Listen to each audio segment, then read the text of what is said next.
Alright, I'm gonna pull the chassis and record player out of here. Oh wow, that is quite a dust bunny there. That one's going in the collection. Anyway, got the chassis out. It was quite a fight. Got a petrified line cord. So now it's time to see what kind of caps does this thing have. Sealed tights.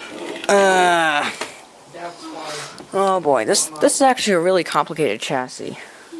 Alright, I cut the cord in the giant lytic, and I'm going to replace both of those, and then we'll see if the radio works.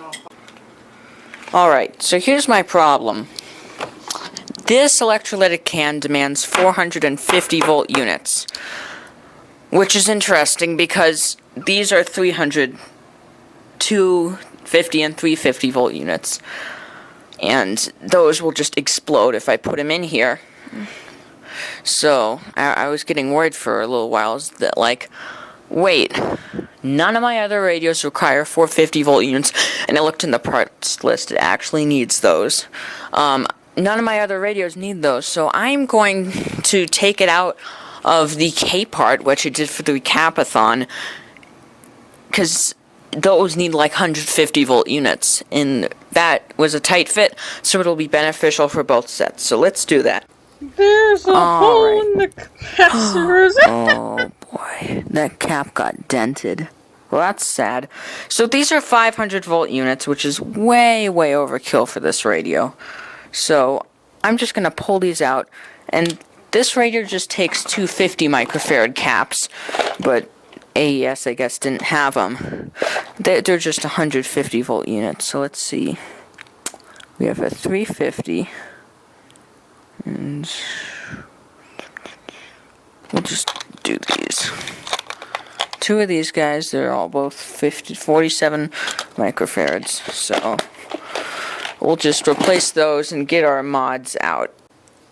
That's much smaller now, huh? Let's put it back together. Hope it works. I don't want to work on two radios right now. Does our radio still work with the caps, or am I gonna not be able to sleep tonight? Look, let us know what you think. Lines continue. You can ask Lee some questions. Alright. So, unfortunately, these other caps, this one has a pinhole in it, so it's a hazard at best. So, unfortunately, I have no other option. I have to replace this with a 400 volt unit.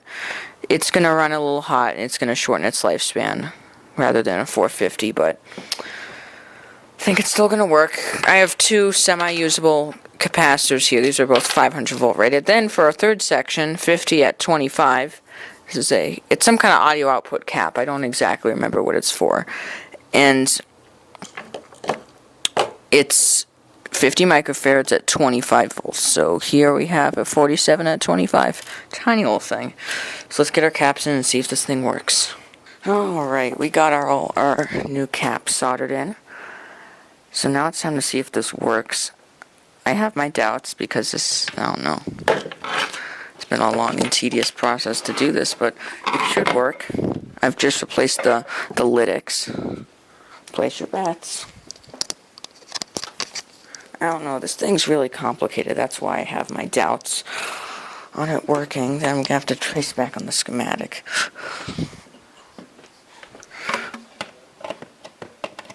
Ugh.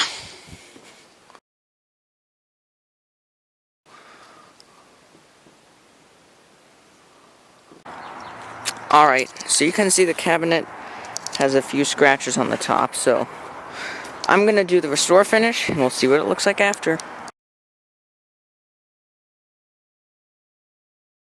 Alright, I'm going to start replacing caps.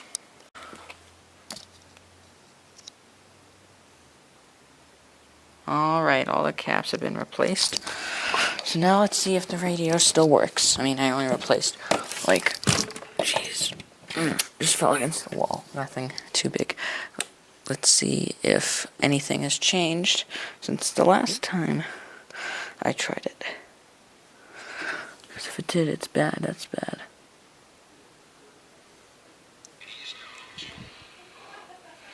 Nope, still quiet. What about that? Ready? Here we go. Let's see if this will work. It does. It does. River McGee and Molly. There you go. When Mr. McGee got a call to come down to the bank this morning, neither he nor Mrs. McGee ever dreamed it would change the whole course of his alleged career.